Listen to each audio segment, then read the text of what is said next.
நகரத்தை சுத்தமாக்குற பணியை தனியாருக்கு கொடுக்க வேண்டிய அவசியம் ஏன் வருது? அதான் கேள்வி. அப்படின்னா இந்த மாநகராட்சின்னு ஒண்ணு எதுக்கு இருக்கணும்? அதை கலைச்சு விட்டுலாம்ல. உள்ளாட்சிக்கு ஒரு தேர்தல் நடத்தி மாமன்ற உறுப்பினர்களை தேர்வு செய்வது, மாநகருக்கு ஒரு தந்தை ஒரு தாயை தேர்வு செய்யறதெல்லாம் எதுக்கு? அது என்னதான் செய்யும்னு சொல்லுங்க. அது என்னதான் செய்யும்? அதுக்கு வேலை என்ன? தனியாருக்கு ஒப்பந்தம் கொடுக்குறாங்க. இந்த அரசு ஒப்பந்தம் கொடுக்குது. தனியாரே கையில இருந்து காசு வருது. தமிழ்நாட்டினுடைய நகரங்களை, முதன்மை நகரங்களை, குறிப்பா தலைநகரை தூய்மையா வச்சுக்கணும்னு ராம்கிங்கிற அந்த நிறுவனத்துக்கு, ஒரு ஆந்திராவை சேர்ந்த ஒரு நிறுவனத்துக்கு, தனியார் நிறுவனத்துக்கு அவ்வளவு அக்கறை இருக்கா? அந்த நிறுவனத்துக்கு அரசு எவ்வளவு கொடுக்குது? ஒப்பந்தம் எவ்வளவு கோடிகளை கொடுக்குது? 2700 கோடி கொடுக்குது. ஒரு ஆண்டுக்கு 270 கோடி. 10 மாசத்துக்கு எவ்வளவு இருக்கு? 2700 கோடியே கொடுக்குது. இவங்க இப்ப 23,000 கொடுத்தானா அவன் 16,000 வாங்குறான், வேலைக்கு வாங்குறான். தனியார் எப்படி செய்யும்? எந்த மாதிரி செய்யும்? ஒரு குப்பை அள்ளுறத கூட தனியாருக்கு கொடுத்துட்டு உங்களுக்கு என்ன வேலை? அரசு எல்லாமே தனியார் மயம்னா அரசு என்ன செய்யும் சுயமான்னு கேட்கிறோம்ல, ஒரு கேள்வி எழுப்புறோம்ல. அது என்னதான் செய்யும்னு சொல்லுங்க. என்னதான் செய்யும்? போக்குவரத்து தனியார் நடத்தணும், கொடுத்துரும். கல்வியை தனியார் நடத்தணும், கொடுத்துரும். மருத்துவத்தை தனியார் நடத்தணும். சாலை போடுதல் பராமரித்தல் தனியார். மின் உற்பத்தி விநியோகத்தை தனியார் கொடுத்துரும். சாராய கடை மட்டும் அதுவே நடத்துங்கிறத ஏற்குதா அந்த சமூகம்? யோசிச்சு பாருங்க. நம்ம மூக்க பிடிச்சிட்டு போடுற குப்பைகளை அவங்க மூலிகை எடுத்து சுத்தம் செய்யறாங்க. நீங்க பால் விக்கிறவன பால்காரங்க, காய்கறி விக்கிறவன காய்கறிக்காரங்க. அதுதானே சொல்றீங்க? அப்ப குப்பையை போடுறவன குப்பைக்காரன்னு சொல்லணும். அதை அள்ளி எடுத்து சுத்தம் பண்றவன நீங்க குப்பைக்காரங்கிறீங்க. இது எப்படிப்பட்ட சமூக கட்டமைப்பு? காய்கறி விற்க வரவர் காய்கறிக்காரர், பால் விற்க வரவர் பால்காரர், குப்பையை போடவன் குப்பைக்காரன் இல்ல. உங்க எல்லாருக்கும் தெரியும். எல்லாரும் பயந்து கிடக்கும்போது முன்கள பணியாளர்கள்னு சொன்னீங்க. கொரோனா நேரத்துல பெரும்புயல் காலங்கள்ல இன்னைக்கு புயல் வந்து ஒரு விழுந்துட்டா, ஒரு மரம் விழுந்துட்டா உடனே வெட்டி துப்புரப்படுத்தணும், வெள்ளத்துல மூழ்கிட்டா, அதெல்லாம் அவங்கதான் வந்து களத்துல நிக்கிறாங்க. இப்ப நீங்க தனியாருக்கு கொடுத்தா என்ன நடக்கும்? அவங்க பணி நிரந்தரம் கேட்கிறாங்க. பணி நிரந்தரம் செய்யறதுல 12 ஆண்டுகளுக்கு மேல வேலை செஞ்சுட்டாங்க. பணி நிரந்தரம் செய்யறதுல இருக்கிற இடையூறு என்ன? ஒரே காரணம், உங்களுடைய நிதி இல்ல, நிதி வளமை இல்ல, அவ்வளவு பண பற்றாக்குறை இருக்குதுன்னு சொல்லி. இப்ப மகளிருக்கு உரிமை தொகைன்னு 1000 கொடுக்குறீங்க. இளம் பெண்களுக்கு புதுமை பெண் அப்படின்னு ஒரு 1000 கொடுக்குறீங்க. படிக்க போற தம்பிகளுக்கு தமிழ் மகன் ஒரு 1000 கொடுக்குறீங்க. அதுக்கு பணம் எவ்வளவு வருது? ஒரு ஆண்டுக்கு 12,000 கோடி அதுல செலவழிக்கிறீங்க. இந்த ஊரங்களும் சமாதி கட்டி நூலகம் கட்டி எல்லாம் திறக்கிறீங்கல்ல, அதுக்கு எவ்வளவு செலவழிக்கிறீங்க? சிலைகள் வைக்கிறதுக்கு எவ்வளவு செலவழிக்கிறீங்க? இப்ப மதுரையில ஐயா கருணாநிதி அவர்கள் பெயர்ல 200 கோடிக்கு ஒரு நூலகம் கட்டி. நீங்க வாங்க, இந்த நூலகத்துல எத்தனை பேர் உட்கார்ந்து படிக்கிறாங்கன்னு பார்ப்போம். ஒரு நூலகம் எவ்வளவு ரூபாயில கட்டலாம்? நீங்களே சொல்லுங்க. நீங்களே சொல்லுங்க. எத்தனை பேர் உட்கார்ந்து படிப்பாங்க? ஒரு பெருநகரங்கள்ல 1000 பேர் படிப்பாங்களா? ஒரு 3 கோடி செலவழிச்சு கட்டிட முடியாதா? இல்ல 5 கோடி? அதுக்கு எதுக்கு 200 கோடி? பல வழக்கம் கண்ணாடி இருந்தா தான் உள்ள படிப்பு வருமா? சொல்லுங்க நீங்க. 540 கோடிக்கு கலையரங்க அங்க மகாபலிபுரத்துக்கிட்ட கட்ட சொன்னது யாரு? கட்ட சொன்னது யாரு? கண்ட செலவு, தேவையில்லாத செலவுகள் எவ்வளவு இந்த நாட்டுல? சொல்லுங்க. வீடு தேடி அரசு அதுக்கு செஞ்ச விளம்பரையே. எங்க வீடு தேடி இந்த அரசு வரல? போராடிட்டு இருக்க வீடு இருக்குல்ல, அங்கேயும் அரசு வரல. உங்களுடன் ஸ்டாலின் போராடுற எங்களுடைய மக்களுடைய ஸ்டாலின் ஐயா வரல. போராடுற மக்களோடு ஏன் ஸ்டாலின் ஐயா வரல? உங்களுடன் ஸ்டாலின் அங்கேயே இல்ல, எங்களுடன் ஏன் வரல? இந்த கேள்விக்கு யார்ட்ட பதில் இருக்கு? யார்ட்ட பதில் இருக்கு? தனியார் அல்லல, பொறுப்பா அல்லல. அரசு ஊழியரா இருந்தா அரசு கேள்வி கேட்கும், மாநகராட்சி நடவடிக்கை எடுக்கணும், ஒரு பயம் இருக்கும். பேரிடர் காலங்கள்ல ஓடி வந்து அக்கறையா குப்பை அள்ளுவான், தூய்மைப்படுத்துவான். தனியார்ட்ட கொடுத்தா என்ன பண்ணுவான்? என்ன பண்ணுவான்? இப்ப எங்க மக்கள் போறாங்கன்னா அவளை வெளியேற்றிட்டு வட இந்தியால வந்து இறக்கலாம். அப்படிதான் நடந்துகிட்டு இருக்கு. இத்தனை 1000 தொழிலாளியை வெளியேற்றிட்டு வட இந்தியால இருந்து இருப்பான். அவன் வந்து கொடுக்கறதும் கூலி. அவன் கொஞ்சம் பிரச்சனை பண்ணானா அவனை அனுப்பிட்டு வேற ஒரு பீகார்ல இருந்து இறக்கிறத விட்டு குஜராத்ல இருந்து இறக்குவான். குஜராத்ல இருந்து உத்தரப்பிரதேசல இருந்து இறக்குவான். அதான் நடக்கும். சரி, கொள்கை முடிவு எடுத்தாச்சுன்னு அரசு சொல்லுது. எதுல கொள்கை முடிவு? மக்களின் வாழ்வாதாரத்தை பறிச்சு வயிற்று அடிக்கிறதுக்கு ஒரு கொள்கை முடிவா? அவன் வேலையை பறிக்கிறதுக்கு ஒரு கொள்கை முடிவா? மக்களை குடிக்க வைக்கிறதுல கொள்கை முடிவு. டாஸ்மார்க்க மூட முடியாது, அரசின் கொள்கை முடிவு. பணி நிரந்தரம் செய்ய முடியாது, தனியாருக்கு கொடுத்தே தீரணும், இது கொள்கை முடிவு. இது கொள்கையா? இது கொள்ளையா? இதுக்கு பேரு கொள்கையா? தனியார் முதலாளி கொடுக்கும் போது, உங்களுக்கு ஒரு ஒப்பந்தம் கொடுக்கும் போது 2700 கோடி அப்படின்னா நீங்க அதுல 200-300 கோடி கமிஷன் வாங்காம கையெழுத்து போட்டீங்களா? சொல்லுங்க. இந்த துறை சார்ந்த அமைச்சர் வந்து பார்க்கல. சேகர்பாபுக்கு இதுக்கு என்ன சம்பந்தம் இருக்குது? அறநிலையத்துறை தான் இதையும் பாக்குதா? இது குப்பையில தான் அறநிலையத்துறை இங்க வருதா? சொல்லுங்க. நேரத்தை கேட்டா அவங்களோட உட்காந்து தேநீர் சாப்பிட்டாரு, உங்களோட உட்காந்து சாப்பாடு சாப்பிட்டாரு. ஏங்க, எங்களுக்கு நிரந்தர சாப்பாட்டுக்கு வழி சொன்னா நான் உங்களோட உட்காந்து சாப்பிட்டாருல, உங்களுக்கு டாட்டா காட்டினார்ல, இதெல்லாமா ஒரு பொறுப்புள்ள பதவி இருந்துகிட்டு பேசுற பேச்சா இது? பணியாளர்களை மிரட்டுவது, நீங்க வரலைன்னா வேற ஆளை வச்சு வேலை செய்யுங்கிறது, அது கொள்கை முடிவெடுத்தாச்சு, கொடுத்தது கொடுக்கறது தானே, மாற்ற முடியாதா? அதிமுக ஆட்சியில கொடுத்தாச்சு, பல மண்டலங்களே கொடுத்துட்டாங்க, 5-6 கொடுத்துட்டாங்க. நீங்க அப்ப என்ன பண்ணீங்க? தெரிஞ்சுதானே நீங்க இந்த அறிக்கையை கொடுத்தீங்க. நீங்க வந்தா நாங்க மாத்துவோம்னு சொல்லிதான் சொன்னீங்க. அப்ப எப்படி வாக்குறுதி கொடுத்தீங்க? தெரியாம கொடுத்துட்டீங்களா? பெற்ற வாக்குறுதிகளை, பொய்யான வாக்குறுதிகளை கொடுத்துட்டு கடைசியா வாக்க பறிக்க கவர்ச்சிகரமான திட்டங்கள் 1000-500 கொடுக்குறேன், அது கொடுக்குறேன், உங்களை தேடி. ஓரணியில் தமிழகம்லாம் எப்படி? ஓரணியில் தமிழகம் வந்து குப்பை அள்ளிடுமா? குப்பையை கொட்டி அள்ளுமா? ஓரணியில் தமிழகம், ஓரணியில் தமிழ்நாடு குப்பையை அள்ளுமா? போராடும் வெல்லும் தமிழ்நாடு, போராடும் வெல்லும். இப்ப போராடிட்டு இருக்கு தமிழ்நாடு. எங்க போய் வெல்லும்? தமிழ்நாட்டை தான் போராடிட்டு இருக்கு. போராடும் மக்களினுடைய கோரிக்கையை ஏற்று அதை நிறைவேற்றுவதற்கு ஒரு பிரச்சனைக்காவது இந்த அரசு முன் வந்திருக்கா? ஒரே ஒரு பிரச்சனை, ஏதாவது ஒரு பிரச்சனைக்கு முன் வந்திருக்கா? அந்த போராட்டத்தை அப்படியே நீர் கடிச்சு, இப்ப சுதந்திர தினம் வருது, 5 நாள்ல, அதுக்காக எப்படியாவது வீட்டுக்கு அனுப்பிடணும், அப்புறப்படுத்திடணும். அவசரமா நீங்க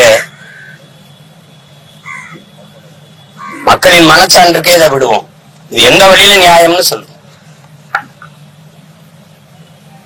எந்த வழியில நியாயம்னு சொல்லுங்க. உங்க வீட்டுல ஒரு வாரத்துக்கு ஒரு 4 நாளைக்கு வாசல்ல நீங்க கொட்டுற குப்பை எடுக்கலைன்னா என்ன ஆகும் பாருங்க. நாடே ஏற்கனவே குப்பை மேடாயிருச்சு. ஒரு அற்ப அரசுகள் ஒரு பிளாஸ்டிக் பாலித்தீன், ஒரு நெகிழி குளமத்தை தடை செய்ய முடியல. நாட்டை குப்பை மேடாகிற ஒரு இதை தடை செய்ய முடியல. ஏன்னா தடை செஞ்சா முதலாளி பாதிக்கப்பட்டுருவான். முதலாளி பாதிக்கப்பட்டா அவன் இருந்து வர வருவாய் பாதிக்கப்பட்டுரும்.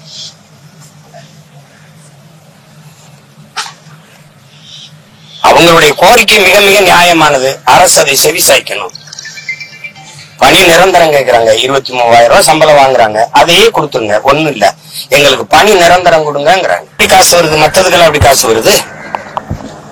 இப்போ ஓரணியில் தமிழ்நாடுன்னு வீடு வரைக்கும் டிஃபன் கரியர் கொடுக்கறது, வாட்ச் கொடுக்கறது, செல்போன் கொடுக்கறது, 1000 பணம் உரைக்கல போட்டு கொடுக்கறதுக்கு காசு எங்க இருந்து வந்துச்சு? தனியா அச்சிட்டுக்கிட்டீங்களா? எங்க இருந்து வந்தது? இவ்வளவு அக்கறையாவும் சிக்கனமாவும் நிர்வாகம் செய்யலாம். 10 லட்சம் கோடி கடனை கொண்டு போனீங்க. முன்னாள் நிதியமைச்சர் ஐயா பழனிவேல் தியாகராஜன் சொல்றாரு, மின்துறையிலையும் போக்குவரத்து துறையும் 1 லட்சம் கோடி ஒவ்வொரு லட்சம் கோடி 1 லட்சம் கோடி 2 லட்சம் கோடி இழப்பு இருக்கு. இலவச பஸ் கேட்டோமா? நாங்க கேட்டோமா? அந்த கடனை காரணம் காட்டி முதலாளிகிட்ட கொடுத்துரு, தனியா முதலாளிக்கு. உனக்கு இழப்புல வர்றது முதலாளிக்கு எப்படி லாபத்துல போகுது? அரசுக்கு இழப்பில் போவது தனியார் முதலாளிக்கு எப்படி லாபத்துல வருது? கொஞ்சம் கொஞ்சமா அதானி மீட்டர் ரீடிங், அதானி மின் கட்டணத்தை பதிவு எடுக்கிறது அதானிட்ட கொடுக்குது. அதானிட்ட கொடுத்தாச்சு. பல இடங்கள்ல மீட்டர், இந்த ரீடிங் மீட்டர் மேல அதானின்னு எழுதிருக்குது. அவன் தான் மின் உற்பத்தி செய்யறான். சூரிய ஒளியில மின் பூங்கா, காற்றாலை, திருப்பி அவனே விண்டு மில்ல அவனே போடுறான். அப்ப அவனே மின்சாரத்தை விற்பான். ஒரு யூனிட் மின்சாரம் 10-15 ரூபாய்னாலும் நீ வாங்கித்தான். ஏன்னா இருட்டுல இருக்க முடியாதுல்ல. மிக அத்தியாவசியமான ஒன்றாக மின்சாரம் மாறிவிட்ட போது அது தனியாற்ற கொடுத்தா அவன் தீர்மானிக்கிறதான வேலை. இந்த அரசு எவ்வளவு பெரிய குப்பை, வீசி போன நாரி போன குப்பைங்கிறது, குப்பை அள்ளி தூய்மைப்படுத்தின மக்களை குப்பை மாதிரி ரோட்ல கொட்டி வச்சிருக்கிறதே சான்று. பாத்துக்கிறீங்க. ஒரு கவனமும் இல்லது, ஒரு கவனமும் இல்லை.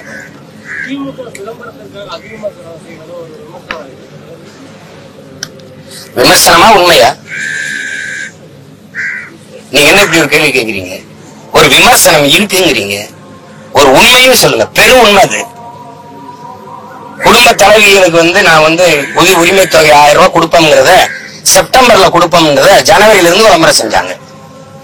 இப்ப உங்களுடன் ஸ்டாலின், வீடு தேடி அரசு, இதெல்லாம் இங்க நடந்து போகும்போது அந்த பெரிய பெரிய மெட்ரோ தூண்கள்ல நீங்க விளம்பரம் பாக்குறீங்களா இல்லையா? அதுக்கு எவ்வளவு கோடி செலவு பண்ணிருப்பீங்க? எவ்வளவு கோடி செலவு பண்ணிருப்பீங்க? நான் முதல்வன் திட்டம், அது என்ன முதல்வன்? நான் முதல்வன் என்னது? அதுல என்ன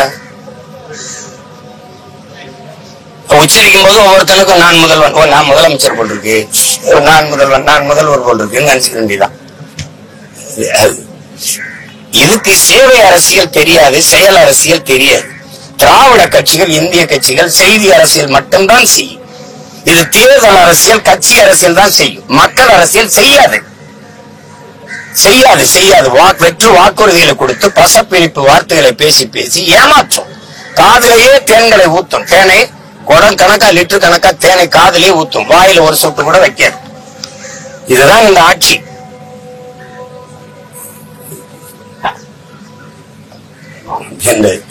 ஒரு நாள் இந்த குப்பைகளை அள்ளி குப்பையோட குப்பையை அனுப்பாம அது விடியாது.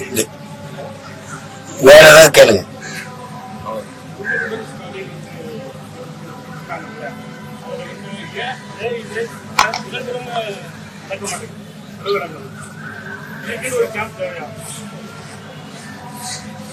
இதுக்கு நான் என்ன சொல்றது? அவர் தான் சொல்லணும். ஏன் நடக்க மாட்டேங்குது நான் என்ன சொல்றேன்? இப்ப எங்களுடன் முதல்வருக்கு இல்லையே, நாங்க போராடிட்டு இருக்கோம். நேத்து போராடணும், அதுக்கு முன்னாடி போராடணும். எங்களுடன் முதல்வர் ஏன் இல்ல? எங்களுக்கு ஒரு முதல்வர் இல்லையா? இந்த 10 நாளா போராடிட்டு இருக்க மக்களுக்கு யார் முதலமைச்சர்? யாரு முதலமைச்சர்? அந்த கட்டடத்துக்குள்ளதான் போறாங்க மேயர் எல்லாம். அவங்க உட்கார்ந்து பேசி என்ன பிரச்சனை வாங்க தீர்ப்போம்னு இல்லையா? அப்படி ஏதாவது பேச்சுவார்த்தை நடந்திருக்க? போராட்டம் மூலமா முதல்வருக்கு என்ன சொல்ல? நீங்க கொடுத்த வாக்குறுதியை நிறைவேற்றுங்க. நீங்க 2021 தேர்தலில் வென்று முதல்வர் ஆகிறதுக்கு முன்னாடி எதிர்கட்சி தலைவராக இருக்கும்போது நீங்க கொடுத்த அறிக்கை, நீங்க கொடுத்த வாக்குறுதியை நிறைவேற்றுங்க. எல்லாத்திலுமே புதுசா இல்ல. பணி நிரந்தரம் கேட்டது ஆசிரியர் பெருமக்களுக்கு, பகுதி நேர ஆசிரியர்கள் நிரந்தரம் கேட்டது, சம வேலை சம ஊதியம் கேட்டது, எல்லாருக்கும் அவர் கொடுத்த வாக்குறுதியை நிறைவேற்றுங்கன்னு தான் சொல்றோம். புதுசா நாங்களாம் ஒண்ணும் கேட்கலையே.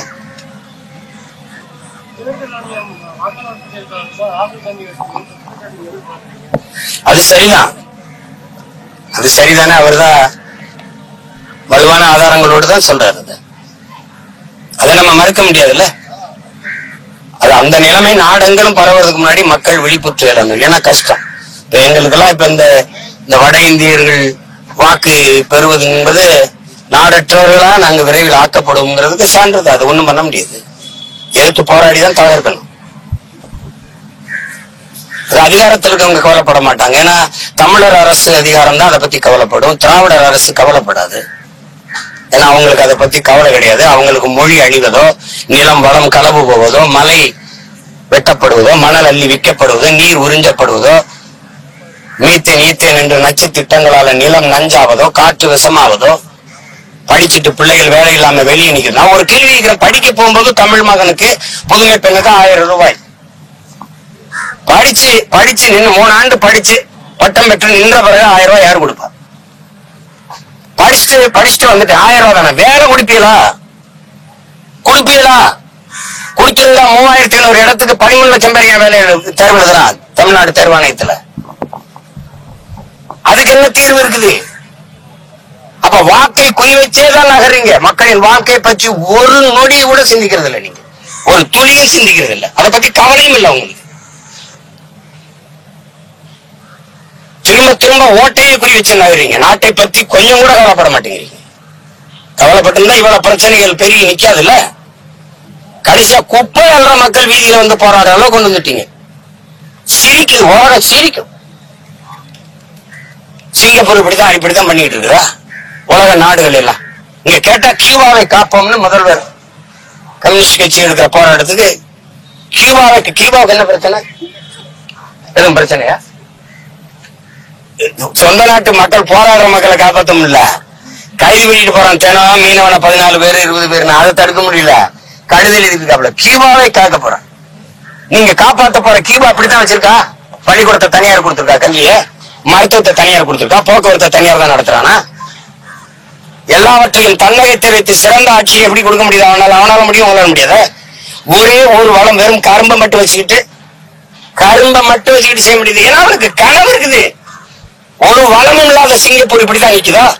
குப்பையில் ரயில் வந்து நின்னானா? யார் வந்து போறாங்க அங்க? சென்னையில பாதி கூட இருக்காது. உலகத்தின் எல்லா நாட்டு இளைஞருக்கு வேலை கொடுக்கறானே எப்படி? ஒரு வளம் இல்லாம, கடலை தவிர எதுவும் இல்லையா அவனுக்கு? எப்படி கொடுக்குறான்? அவனுக்கு ஒரு கனவு இருந்துச்சு, நோக்கம் இருந்துச்சு. அவன் மக்கள் மீது, மண் மீது, நாட்டின் மீது ஒரு காதல் இருந்துச்சு. இங்க என்ன இருக்குது? வேற என்ன?